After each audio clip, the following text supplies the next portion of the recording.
हमारे देश में मनुवादियों के अनुसार 33 करोड़ देवी और देवता हैं, लेकिन जब भारत गुलाम हुआ, जब ब्रिटिश गवर्नमेंट भारत में आया और भारत को गुलाम बनाने का काम किया, उस समय भारतीयों का संख्या जो था 30 करोड़ था और देवी देवताओं का संख्या भारतवर्ष में 33 करोड़ था। तो क्या मैं उन मनुवादियों से पूछना चाहता हूं जिन मनुवादी ने ये लिखा कि महिषासुर के करोड़ों करोड़ सेना के साथ माँ दुर्गा ने लड़ाई लड़ा और महिषासुर को संहार कर दिया, तो मुट्ठी भर ब्रिटिश गवर्नमेंट जब भारत को गुलाम बनाया तो उस समय माँ दुर्गा ने क्या कर रही थी? 10 हाथ का औजार कहाँ था? और इस समय तो और औजार का आविष्कार हो चुका था, तो माँ दुर्गा ने ब्रिटिश गवर्नमेंट को संहार करने का काम क्यों नहीं किया? इन मनुवादियों ने देवताओं को काल्पनिक बनाया, उसी मनुवादियों ने हमें 90% के लोगों को, ओबीसी SC ST के लोगों को शूद्र का नाम दिया। हम कौन सा हिंदू हैं भाई? अगर हम भी हिंदू हैं आपके अनुसार और आप भी हिंदू हैं, तो फिर जब 90% हिंदुओं को जब 90 में आरक्षण मिला, तो इन 10% को हिंदुओं ने उस आरक्षण का विरोध क्यों किया? दुर्गा को लेकर आपका क्या राय है, क्या विचार है आपका? मेरा राय यही है कि मैं तथ्य के साथ कोई बात रखता हूं। लोगों का जो मनुवादी लोग है, मनुवादियों का जो ग्रंथ कहता है, जो ग्रंथ में लिखा हुआ है, वो ग्रंथ कहता है कि दुर्गा जी का सारे देवताओं ने मिल करके आविष्कार किया है महिषासुर राक्षसों को मारने के लिए। लेकिन ये ग्रंथ जो है ये कब लिखा गया? जो मनुवादियों का ये धारणा है, तो इस ग्रंथ को कब लिखा गया और दुर्गा का जो है उत्पत्ति कब हुआ? मेरा ये मनुवादियों से मेरा यही सवाल है कि अगर दुर्गा जी ने जो समाजवादी राजा, जो अपने राज्य में किसी भी प्रकार के पाखंड को फैलने नहीं दिया, जो शूद्रों का राजा, जो बहुजनों का राजा, जो भारतवर्ष के मूल निवासियों का राजा, जो अपने सभी प्रजा को खुश रखा और उस राज्य में किसी भी पाखंड को फैलने नहीं दिया, वैसे राजाओं को इन लोगों ने, ये मनुवादियों ने नायक से खलनायक बनाने का काम किया है। यही मेरा जो है लड़ाई मनुवादियों के साथ है। मैं पूछता हूं कि ये जो ग्रंथ लिखा गया है, ये ग्रंथ कब लिखा गया है? जबकि भारतवर्ष में, जबकि पूरे विश्व में एक कागज का आविष्कार कब हुआ? कागज का आविष्कार जो है 202 वर्ष ईसा पूर्व चाइना ने किया। इसके अलावा जो पूर्व पाषाण काल में जो पत्थर पर जो लिखा जाता था, इसका कोई साक्ष्य मतलब कि देवी दुर्गा का नहीं है। अगर साक्ष्य है पूरे विश्व में, पूरे भारतवर्ष में, जिस भारतवर्ष को सम्राट अशोक ने अखंड भारत बनाने का काम किया और पूरे भारतवर्ष को 52 लाख वर्ग किलोमीटर में फैलाने का काम किया। अगर पूरे विश्व में अगर शिलालेख मिलता है, पूरे भारतवर्ष में अगर शिलालेख मिलता है, तो सम्राट अशोक का लिखा हुआ शिलालेख और 84 लाख जो है अशोक स्तंभ मिलता है, जिसको उस 84 लाख अशोक स्तंभ को इन लोगों ने 84 लाख जोनी में बदलने का काम किया। देवी दुर्गा को लोग माता कहते हैं, आप क्या मानते हैं? हर स्त्री हमारी माँ है, हर स्त्री हमारी माँ है, हर नारी हमारी माँ है। लेकिन आज जो लोग हर तरह से नारियों को अपमानित करने का काम किया, उन लोगों के दिल में नारियों के लिए सम्मान कैसे पैदा हो गया? अब मनुस्मृति में लिखा हुआ है, मैं आपको बताता हूं कि नारी स्वतंत्र नहीं हो सकती है। इन्हीं मनुवादियों ने लिखा है, नारी जब जन्म लेती है तो पिता के अधीन शादी की, अगर पिता मर गया तो भाई के अधीन, और जिस स्त्री का, जिस नारी का शादी हो गया वो पति के अधीन रहेगी, उसको स्वतंत्र रहने का कोई अधिकार नहीं है। इन्हीं मनुवादियों ने लिखने का काम किया।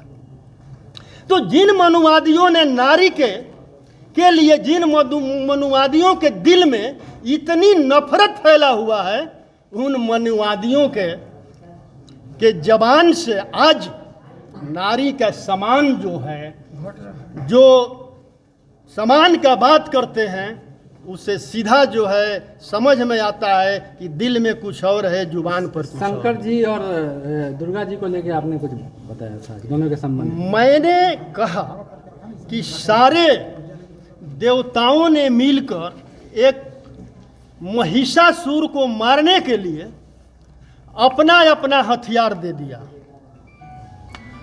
तो क्या दुर्गा जी के पहले जो देवताओं ने जो लड़ाई लड़ा, कोई देवता नहीं था? अगर देवता होता तो मैं पूछना चाहता हूं कि देवता हमारे देश में मतलब कि कब पैदा हुआ और कब कागज बना? और जो लोग मतलब कि माँ दुर्गा का सम्मान का बात करते हैं, उन लोगों ने ये बताने का काम करेंगे कि 10 हाथों में, इनके 10 हाथों में खतरनाक खतरनाक औजार है। सभी औजार लोहे का है। और भारतवर्ष में औजारों का आविष्कार कब हुआ, आप बता सकते हैं? जब ये मनुवादियों ने, लोगों ने ये कहता है कि ये जो है लाखों वर्ष पहले भारतवर्ष में देवी और देवता लोगों का उत्पत्ति हुआ, जबकि लोहा का ही आविष्कार आज से 3700 वर्ष पूर्व हुआ। जब 3700 वर्ष पूर्व लोहा का आविष्कार हुआ तो लोहे का तलवार और लोहे का चक्र लाखों वर्ष पहले कहाँ से आया? ये साबित करता है कि ये काल्पनिक है। कि जिन मनुवादियों ने ये भ्रम को फैलाकर और हमारे बहुजन समाज के लोगों का जो शिक्षा के प्रति जो नुकसान कर रहे हैं, तो वो बताने का काम करेंगे। जबकि महिषासुर हमारे बहुजन समाज का शक्तिशाली राजा था और न्यायिक राजा था, जो न्याय करता था, वो बताने का काम करेंगे। जैसे महाभारत का युद्ध जो है वो कुरुक्षेत्र में हुआ, वो मैदान का नाम वर्णित है। लेकिन महिषासुर और दुर्गा का युद्ध कौन सा मैदान में हुआ? कौन सा मैदान में हुआ? ये कोई बताने का मतलब करेगा? क्या दुर्गा जी की उत्पत्ति बने गलत तरीका से हुआ है? ये काल्पनिक है भाई, मैं तो बोल रहा हूँ ये काल्पनिक। आपके मुताबिक क्या है? मेरे मुताबिक जो है, जितने भी धर्म ग्रंथ लिखे गए हैं वो 180 वर्ष ईसा पूर्व से स्टार्ट किया गया है, जब पुष्यमित्र शुंग राजा बृहदत्त का हत्या किया। अब जब राजा बना उसके बाद का ग्रंथ लिखा गया है। आप यही बताइए हमको कि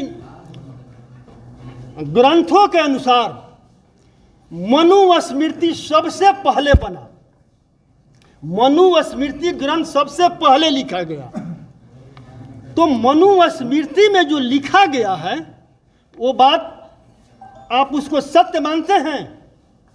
उसी मनुस्मृति में लिखा गया है कि महिलाओं और शूद्रों को शिक्षा प्राप्त करने का अधिकार नहीं है। दुर्गा को देवी मानते हैं विधायक जी? दुर्गा को देवी मानते हैं? काल्पनिक, एक काल्पनिक कहानी है। दुर्गा उस कहानी का एक पात्र है। कोई देखिए, मैं मान लेता, मेरे पास साक्ष्य है, अगर दुर्गा जी या हमारे देश में मनुवादियों के अनुसार 33 करोड़ देवी और देवता हैं, लेकिन जब भारत गुलाम हुआ, जब ब्रिटिश गवर्नमेंट भारत में आया और भारत को गुलाम बनाने का काम किया, उस समय भारतीयों का संख्या जो था 30 करोड़ था और देवी देवताओं का संख्या भारतवर्ष में 33 करोड़ था। तो क्या मैं उन मनुवादियों से पूछना चाहता हूं जिन मनुवादी ने ये लिखा कि महिषासुर के करोड़ों करोड़ सेना के साथ माँ दुर्गा ने लड़ाई लड़ा और महिषासुर को संहार कर दिया, तो मुट्ठी भर ब्रिटिश गवर्नमेंट जब भारत को गुलाम बनाया तो उस समय माँ दुर्गा ने क्या कर रही थी? 10 हाथ का औजार कहाँ था? और इस समय तो और औजार का आविष्कार हो चुका था, तो माँ दुर्गा ने ब्रिटिश गवर्नमेंट को संहार करने का काम क्यों नहीं किया? पूजा होना चाहिए कि नहीं देवी दुर्गा का जो पंडाल उंडाल बनता है दशहरा में, ये सब होना चाहिए कि नहीं? ये नाजायज खर्च है। आप बताइए, अगर माँ दुर्गा इसी में लिखा हुआ है, देखिए माँ, देखिए दुर्गा सप्तशती एक पुस्तक है, 2य अध्याय। इसमें देखिए माँ दुर्गा जब कदम रखी तो तीनों लोक हिलने लगा। तीनों लोक में क्या केवल भारत ही आता है क्या, कि पूरा विश्व आता है? अगर दुर्गा देवी होती और इनका अवतार हुआ रहता तो केवल भारत में ही क्यों, विश्व में क्यों नहीं? हो सकता है आपकी बातें तथा सही हो, लेकिन किसी को हिंदू धर्म मानने वाले बता रहे कि भावनाओं को ठेस पहुंची। मैं कहता हूं कि हिंदू, हम कौन सा हिंदू हैं? जब मनुवादियों ने, जिन मनुवादियों ने देवताओं को काल्पनिक बनाया, उसी मनुवादियों ने हमें 90% के लोगों को, ओबीसी SC ST के लोगों को शूद्र का नाम दिया। हम कौन सा हिंदू हैं भाई? अगर हम भी हिंदू हैं आपके अनुसार और आप भी हिंदू हैं, तो फिर जब 90% हिंदुओं को जब 90 में आरक्षण मिला, तो इन 10% को हिंदुओं ने उस आरक्षण का विरोध क्यों किया? क्यों विरोध किया इन हिंदुओं ने? और विगत 9.5 वर्षों में पूरे घूम घूम करके ये लोग मतलब कहते हैं कि 80% हिंदू एक हो जाओ। हम 80% हिंदू एक हैं। प्रधानमंत्री की बात मैं मतलब मान रहा हूं, लेकिन प्रधानमंत्री बताएं और मनुवादी मीडिया के लोग बताएं कि 10% हटाकर 70% बहुजन समाज के हिंदुओं के लिए भारत सरकार ने 9.5 वर्षों में कौन सा कल्याणकारी योजना लाया जो हिंदुओं के हित में काम करे? आज भी देश की पूरी संपत्ति, पूरी संस्थान पर 10% हिंदुओं का कब्जा है। तो उस 10% में ही केवल बटा हुआ है। अगर हम भी हिंदू हैं, अगर हम 72% हिंदू को अब अपना भाई समझते हैं, तो भाई में भाई पूरे संपत्ति को बंटवारा कर दीजिए। मैं मान लूंगा आज से कि हम भी हिंदू हैं। नहीं तो मैं उसी मनुस्मृति को मानूंगा जो तुमने हमें शूद्र कहा है, और हम सभी 90% के लोग शूद्र हैं। जो अपने आप को हिंदू कहते हैं वो भी समझ लें कि मनुस्मृति के अनुसार, और जो आज देश में जो चल रहा है मनुस्मृति लागू करने का, अगर 24 में मनुवादी सरकार आ गया तो मनुस्मृति लागू हो जाएगा, और उस मनुस्मृति में शूद्रों और महिलाओं को शिक्षा प्राप्त करने का कोई अधिकार नहीं है। कहाँ रहेंगे ओबीसी SC ST के लोग? यही नहीं, मैंने महिलाओं पर भी रिसर्च किया है।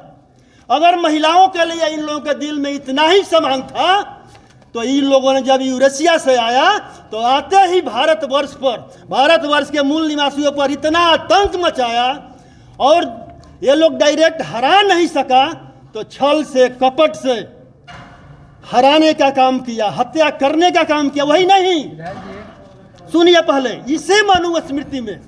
इसी मनुस्मृति का कानून है कि ब्राह्मण कोई भी कुकर्म करे, हत्या करे, बलात्कार करे, पाप करे, वो दंड का भागी नहीं है। लेकिन 1919 में जब ब्रिटिश गवर्नमेंट ने एक कानून लाया कि भारतवर्ष में, नहीं 1918 में, भारतवर्ष में समान अपराध का समान दंड मिलेगा। और 1919 में जब यहाँ पर जब वही ब्रिटिश गवर्नमेंट ने एक कानून लाया कि ब्राह्मण को जज नहीं बनने दिया जाएगा, क्योंकि ब्राह्मणों में न्यायिक चरित्र नहीं है। आज देख लीजिए देश में क्या हो रहा है। महिषासुर जादव समाज का एक राजा था, शक्तिशाली राजा था। उतना ही नहीं, अरे आपका जो ये वाल्मीकि रामायण है, वाल्मीकि रामायण में भी अयोध्या कांड स्वर्ग 109 चौपाई नंबर 34 को पढ़िए, उसमें क्या लिखा हुआ है। तथागत बुद्ध और उनके अनुयायियों के साथ जो एक चोर को सजा मिलता है, वही सजा इन लोगों को भी मिलना चाहिए। तो मैं पूछना चाहता हूं, आपका वाल्मीकि रामायण ही दर्शाता है कि पहले राम कि पहले बुद्ध। अगर पहले राम होते तो वाल्मीकि रामायण में बुद्ध का जिक्र नहीं होता। आप मानते हैं कि बुद्ध जो है, गौतम बुद्ध हैं, उनके बाद राम है? अरे भाई, आप वाल्मीकि रामायण तो पढ़िए, अयोध्या कांड तो पढ़िए, स्वर्ग 109 पढ़िए, चौपाई 34 पढ़िए। पुतला दहन होने के बाद विवाद के बाद बयान पे कायम है या आप अपने बयान को वापस? कौन सा पुतला भाई? अरे जब हमारे नायक को खलनायक बना दिया और मेरे जैसा एक साधारण मनुष्य को पुतला ही दहन किया, तो कौन तूफान आ गया भाई? महिषासुर को नायक मानते हैं आप क्या? मैं अपने सारे पूर्वजों को नायक मानता हूँ। गौतम बुद्ध, सम्राट अशोक, ज्योतिबा राव फुले, सावित्री फुले, कबीरदास, फातिमा शेख, बाबा भीमराव अंबेडकर। अरे भाई, आपने सावित्री बाई फुले के साथ आपने मतलब क्या किया? आपने क्या किया? सावित्री बाई फुले भारतवर्ष का पहला महिला शिक्षिका बनी और पूरे वहाँ पर विद्यालय खोलने का काम की, और आपने शिक्षा से वंचित रखा और आप उस महिला को मजबूर किया जब वो पढ़ाने घर से निकलती थी तो आप और गोबर और पत्थर फेंकने का काम किए। वो कौन लोग थे? और आज जो सत्ता में बैठे मनुवादी लोग हैं, वो कहते हैं कि भारत का मुसलमान हमारा दुश्मन है, हिंदू सब एक हो जाओ। अरे भाई, मैं पूछना चाहता हूं कि हम 72% हिंदू हैं, हम 72% ओबीसी SC ST के हिंदू हैं। हमारे 72% के लोगों पर गोबर और पत्थर फेंकने वाला कौन था? वो 10% का हिंदू था या मुसलमान था? इतना ही नहीं, जब 90 में मंडल आयोग लागू हुआ, जब मंडल आयोग BP सिंह ने दिया, तो हमारे BP सिंह जैसे नायक को इस देश के मनुवादियों ने खलनायक बना दिया और कहा कि ये राजा नहीं रंक है और देश का कलंक है। जो 90% लोगों के लिए आरक्षण दिया, उस आरक्षण का विरोध करने वाला कौन था? वो कोई मुसलमान था क्या? इतना ही नहीं, जब कर्पूरी ठाकुर ने राज्य के अति पिछड़ा को जब आरक्षण दिया, तो कर्पूरी ठाकुर को गाली देने वाला कौन था? इन देश के मनुवादियों ने 90% के लोगों पर, जिनको शूद्र कहा, उन पर जबरदस्ती कानून बनाकर शिक्षा प्राप्त करने से रोकने का काम किया। और इन लोगों ने पढ़ने नहीं दिया, इन लोगों ने हमारे पूर्वजों को नहीं पढ़ने दिया, ताकि हम अपने पूर्वजों को समझ सकें और उनके रास्ते पर चल सकें। आप बताइए, हम अपने 90% के OBC SC ST मतलब शूद्र भाइयों से पूछना चाहते हैं, जो भी हमारे 90% के भाई हैं, दिल पर हाथ रख करके सोचेंगे और जवाब देंगे कि जो फतेह बहादुर सिंह बात कह रहा है वो सत्य है या गलत है। ये बात मनुवादी समझ रहा है कि फतेह बहादुर ने जो भी बात कह रहा है वो सत्य है और तथ्यों के साथ कह रहा है। लेकिन 90% के लोगों से मैं पूछना चाहता हूं कि आप बताओ कि तुम्हें आज जो भी मिला है, जो भी अधिकार मिला है, कॉपी मिला है, कलम मिला है, शिक्षा मिला है, नौकरी मिला है, वो किसी देवी और देवताओं के आश्रय मिला है या बाबा साहब के संविधान के आश्रय? बाबा साहब चुप रहिए कि बाबा साहब के संविधान के आश्रय मिला है। अगर बाबा साहब का संविधान का जो लोग लाभ उठाते हैं, जिनको लाभ मिला है, उनको फतेह बहादुर सिंह के बातों का समर्थन करना चाहिए। इतना ही नहीं, अगर इन लोगों ने बाबा भीमराव अंबेडकर को भी तो नहीं मतलब कि पढ़ने दिया, जबरदस्ती पढ़े। क्या ब्रिटिश गवर्नमेंट शूद्रों को और महिलाओं को शिक्षा प्राप्त करने का अधिकार 1800 ईस्वी में अगर नहीं दिया होता तो क्या बाबा भीमराव अंबेडकर को मनुवादी ने पढ़ने देता का? इतना ही नहीं, बाबा भीमराव अंबेडकर संविधान सभा में न जाए, उनको संविधान सभा से रोक दिया जाए, उनको किया गया। तो बाबा भीमराव अंबेडकर को संविधान सभा में भेजने का काम किसने किया? वेस्ट बंगाल का मुसलमानों ने बाबा भीमराव अंबेडकर को संविधान सभा में भेजने का काम किया। आप बताइए कि मुसलमान ने कब हमारे साथ दुश्मनी किया और कब हमारा साथ नहीं दिया है, और हमारे किसी भी जो हमें अधिकार मिला है उस अधिकार का विरोध किसने किया है? मुसलमान किया है, या देश का मनुवादी किया है, या आरएसएस वालों ने किया है। और जो यही नहीं, आज हमारे 72% जो हिंदू भाई हैं, जो ओबीसी एससी एसटी हैं, और प्लस अल्पसंख्यक मिला करके 90% है। मैं 90% भाइयों के लिए एक आह्वान करना चाहता हूं, पूरे देश के भाइयों के लिए, कि आप बताइए, देश में पूर्व काल से ही 2 विचारधारा चलते आया है। एक मनुवादी विचारधारा है जो कहता है कि तुमको जानने का जरूरत नहीं है, जो मैं कहता हूं चुपचाप उसको मानो। और मानववादी विचारधारा है जो कहता है कि कोई भी चीज मानने से पहले अच्छी तरह जान लो भाई, नहीं तो धोखा खाओगे और पूर्व से धोखा खाते आए। उसी प्रकार 14 में हमारे प्रधानमंत्री ने आए और उन्होंने कहा, 14 में प्रधानमंत्री आए और घूम घूम कर कहा कि मैं ओबीसी माँ का बेटा हूँ, और पूरे देश के ओबीसी ने मान लिया कि भाई नरेंद्र मोदी जी से बढ़िया ओबीसी का हितैषी नहीं हो सकता है, और पूरे देश के ओबीसी ने मिलकर प्रधानमंत्री बनाने का काम किया। लेकिन ये नहीं सोचा ओबीसी, और उस गौतम बुद्ध को उपदेश को ओबीसी ने मतलब कि भूल गया, जो गौतम बुद्ध ने कहा था, जो किताबों में लिखा है उसको सत्य मत मान लेना, जिसको बहुत सारे लोगों ने कह रहा है उसको भी सत्य मत मान लेना। तुम चिंतन करना, मंथन करना, और जिसे तुम सत्य समझते हो उसी को सत्य मानो। लेकिन अभी हो नहीं गया। लेकिन नरेंद्र मोदी जी ने कहा कि मैं ओबीसी माँ का बेटा हूँ, और उसी मन से कहते हैं कि मैं 11 साल की उम्र में घर छोड़ दिया, और 1949 में उनका जन्म होता है, और 11 साल की उम्र में घर छोड़ते हैं, कितना हो गया? 1960।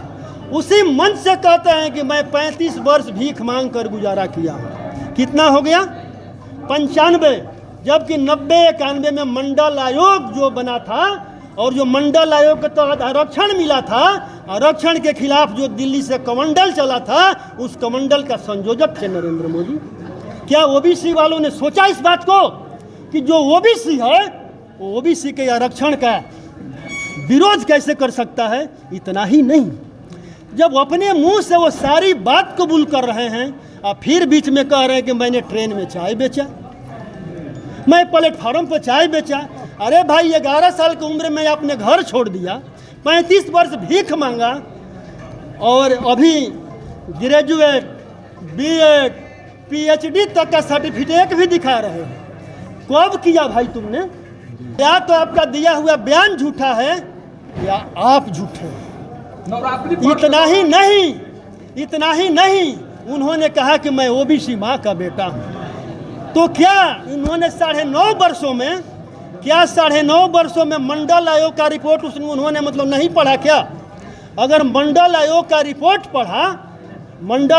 रिपोर्ट पढ़ा उसने, तभी 38 सिफारिश बाकी है। अगर ओबीसी हैं तो ओबीसी के लिए 40 का 40 सिफारिश लागू कर दें। उसके अलावा